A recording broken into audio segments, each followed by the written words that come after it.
Vai, em cima. Vai.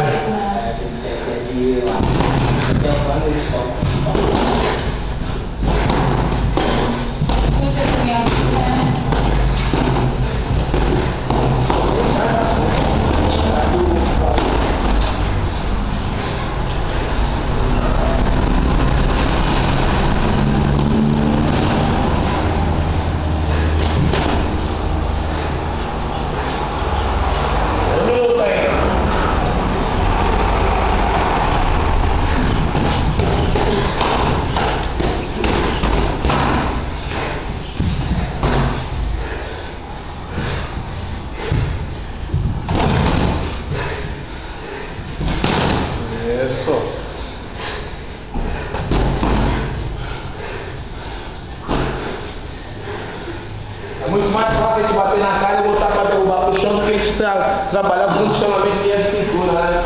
Bem mais fácil a gente saber que a gente pode bater 2 vezes na cara e botar no chão do que fazer aquele gasto, buscando gás, fôlego, ao mesmo tempo oxigenando o movimento. Tá bom? Vamos lá, tem 15 segundos aí. Vamos lá.